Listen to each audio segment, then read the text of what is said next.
Guys, what's up, welcome back. आज हम accounts के चैप्टर रिटायरमेंट ऑफ पार्टनर्स के कुछ एमसीक्यूज यहाँ पर डिस्कस करने वाले हैं। तो चलिए फर्स्ट क्वेश्चन देखते हैं। अ पार्टनर में रिटायर फ्रॉम द बिजनेस।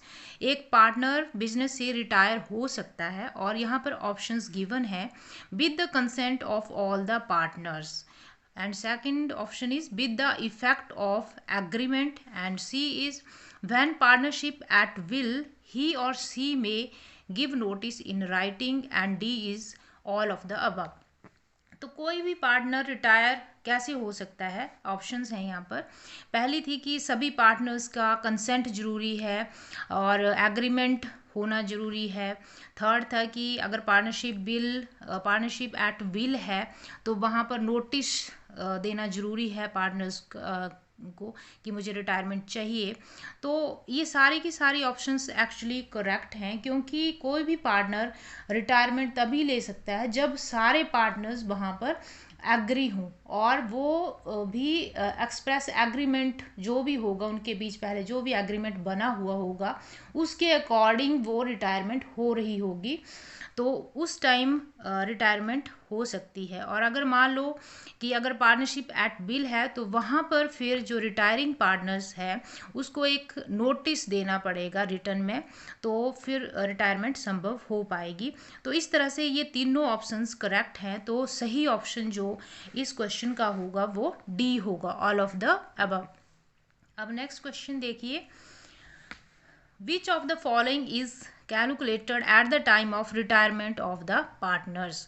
तो पार्टनर्स के रिटायरमेंट जब होता है तो उस टाइम कौन सी रेशो कैलकुलेट की जाती है। ऑप्शन है sacrifice of retiring partner, gaining ratio, sacrifice of the employees and old ratio. तो यहाँ पर जो करेक्ट ऑप्शन होगा वो होगा गेनिंग रेशो। तो जब भी कोई रिटायर होता है पार्टनर तो उस समय जो रेशो कैलकुलेट करते हैं कंटिन्यूइंग पार्टनर्स वो गेनिंग रेशो कैलकुलेट करते हैं, क्योंकि वो जितना भी शेयर उन्होंने एक्वायर किया होता है, जो रिटायर हो गया पार्टनर उसका जो शेयर जो कंटिन्यूइंग पार्टनर्स हैं वो गेनिंग रेशो में लेते हैं, मतलब कि कितना कितना शेयर कौन कौन ले रहा है, तो वो होती है गेनिंग रेशो। ठीक है, तो यहाँ पर रिटायरमेंट के टाइम गेनिंग रेशो कैलकुलेट की जाती है। चलिए नेक्स्ट क्वेश्चन देखते हैं। क्वेश्चन है which of the following is not given to the retiring partners. जो रिटायरिंग पार्टनर है उसको इन ऑप्शंस में से क्या नहीं दिया जाएगा। His share of loss on revaluation, his share of profit on revaluation, his capital account balance and complete goodwill of the firm. तो जब भी कोई पार्टनर रिटायर होता है तो उसको उसके प्रॉफिट एंड लॉस का शेयर तो मिलता ही है, तो ये ऑप्शंस तो ए एंड बी नहीं हो सकती। इसी तरह से उसका जो कैपिटल अकाउंट का बैलेंस है वो भी उसको मिलेगा। ठीक है, अब डी ऑप्शन है complete goodwill of the firm. तो यहाँ पर जो रिटायरिंग पार्टनर है उसको अपने हिस्से की गुडविल मिलेगी। ठीक है, कंप्लीट पूरी गुडविल उसको नहीं दी जाएगी फर्म की, जो भी उसका शेयर होगा उतना शेयर रिटायरिंग पार्टनर को दिया जाएगा और वो कंटिन्यूइंग पार्टनर्स उसको देंगे गेनिंग रेशियो में। ठीक है, तो करेक्ट ऑप्शन यहाँ पर डी होगा। चलिए अब नेक्स्ट क्वेश्चन देखते हैं। फोर्थ क्वेश्चन है when partnership deed is silent and the retiring partner's balance is treated as loan, he will get। तो अगर कोई रिटायरिंग पार्टनर है वो अपना पैसा लेकर नहीं जाता है, जो भी उसके कैपिटल अकाउंट में बैलेंस है वो लेकर नहीं जाता, बल्कि वो फर्म में ही रहता है और आगे उसको लोन की तरह ट्रीट किया जा रहा है, तो यहाँ पर ऑप्शंस गिवन है उसको इंटरेस्ट किस रेट पर मिलेगा। Interest 11%, interest only 6% per annum, interest 7.5%, interest 6.6% per annum. तो इनमें से जो करेक्ट ऑप्शन है वो है बी, उसको 6% पर एनम के हिसाब से इंटरेस्ट मिलेगा, जो भी उसकी amount as a loan treat की जाएगी। चलिए नेक्स्ट क्वेश्चन देखते हैं। फिफ्थ क्वेश्चन है when the new ratio is deducted with old ratio we get. अगर न्यू रेशो से अगर ओल्ड रेशो को माइनस कर दें, डिडक्ट कर दें, तो कौन सी रेशो निकल कर आएगी? Gain ratio, new ratio, old ratio and sacrifice ratio. Obviously ये ऑप्शन ए होगा। ठीक है, गेन रेशो, गेनिंग रेशो निकल कर आती है जब भी हम न्यू रेशो से ओल्ड रेशो को माइनस करते हैं। अब देखिए नेक्स्ट क्वेश्चन है treatment of general reserve eight the time of retirement is. तो जनरल रिजर्व का ट्रीटमेंट कैसे किया जाएगा रिटायरमेंट के टाइम? तो यहाँ पर कुछ ऑप्शंस गिवन है। Debit side of the capital account of all the partners, credit side of capital account of old partners, debit the gainer partner and D option है only so in the balance sheet. तो general reserve को actually ये पूछ रहा है कि कहाँ पर दिखाया जाएगा, शो किया जाएगा। तो जनरल रिजर्व डिस्ट्रीब्यूट होगा अमंग ऑल द पार्टनर, जो ओल्ड पार्टनर है, जिसमें कि रिटायरिंग पार्टनर भी इंक्लूड होगा, क्योंकि रिटायरिंग पार्टनर का भी उसमें एफर्ट्स लगे हैं उस बिजनेस को चलाने में पहले। तो जो रिजर्व होंगे वो सारे पार्टनर्स में डिस्ट्रीब्यूट किया जाएगा, जिसमें कि रिटायरिंग पार्टनर भी आ जाएगा। तो हम ओल्ड पार्टनर्स में बांटेंगे उसको, और उनके कैपिटल अकाउंट के क्रेडिट साइड में उस अमाउंट को शो किया जाएगा। क्योंकि यहाँ पर हम इसको दो तरह से देख सकते हैं। एक तो क्योंकि फर्म की लाइबिलिटी बढ़ रही है, तो जब भी लाइबिलिटी बढ़ती है तो उसको हम क्रेडिट करते हैं, तो इसलिए हम बोल सकते हैं कि कैपिटल अकाउंट के क्रेडिट साइड में उसको दिखाया जाएगा। और दूसरा अगर हम देखें कि अगर पार्टनर्स को पैसा मिल रहा है तब भी हम उसको क्रेडिट कर रहे हैं, तो इस तरह से हम पता लगा सकते हैं कि कैपिटल अकाउंट के क्रेडिट साइड में ये जनरल रिजर्व की जो भी मनी डिस्ट्रीब्यूट होगी वो शो की जाएगी। चलिए नेक्स्ट क्वेश्चन देखते हैं। Goodwill given in the balance sheet is debited to the partners at the time of retirement. तो जो भी गुडविल बैलेंस शीट में होगी वो डेबिट की जाएगी पार्टनर्स के बीच में रिटायरमेंट के टाइम। तो किस रेशो में उसको एक्चुअली डिस्ट्रीब्यूट किया जाएगा? तो इसको तो यहाँ पर ऑप्शंस हैं sacrificing ratio, new ratio, old ratio and gaining ratio. तो एक्चुअली ये जो गुडविल बैलेंस शीट में दिखाई जाती है वो ओल्ड गुडविल होती है। इट मीन्स कि रिटायरिंग पार्टनर्स का भी उसमें हिस्सा होगा। तो ये जो गुडविल डिस्ट्रीब्यूट होगी वो होगी ओल्ड रेशो में। तो करेक्ट ऑप्शन यहाँ पर होगा सी, ओल्ड रेशो। ठीक है, नेक्स्ट क्वेश्चन देखिए।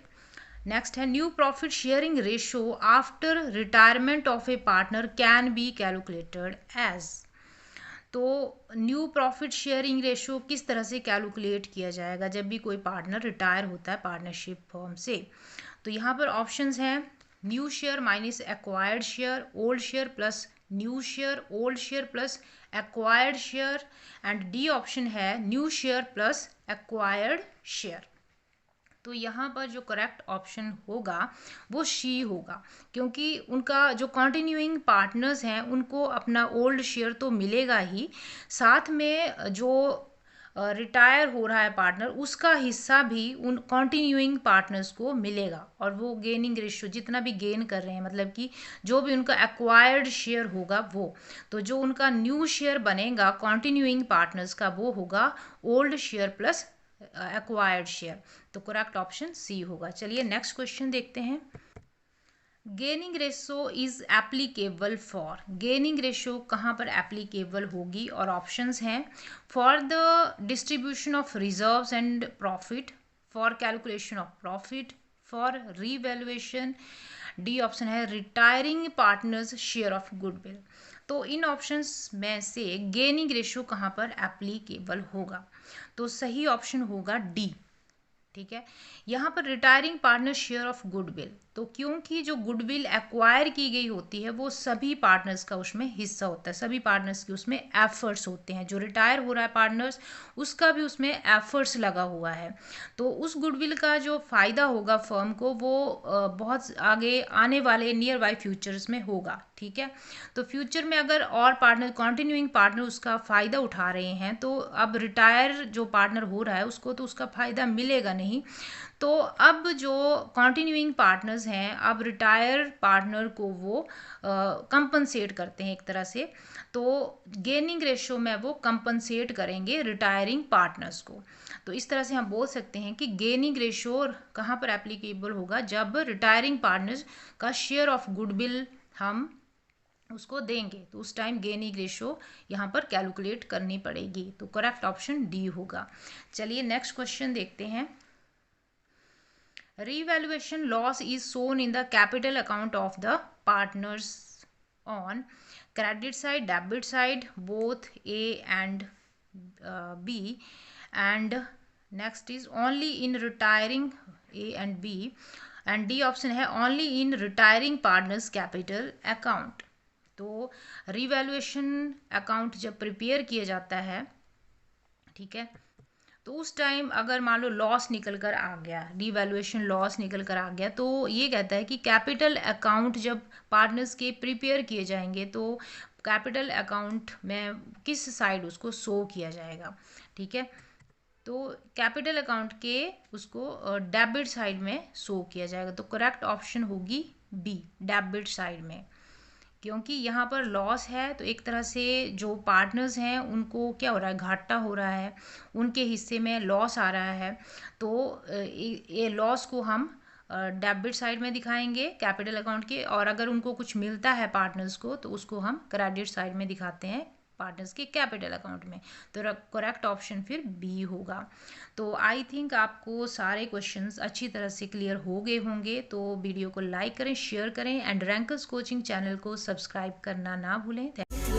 Peter Pan, that's what they call me. I promise that you never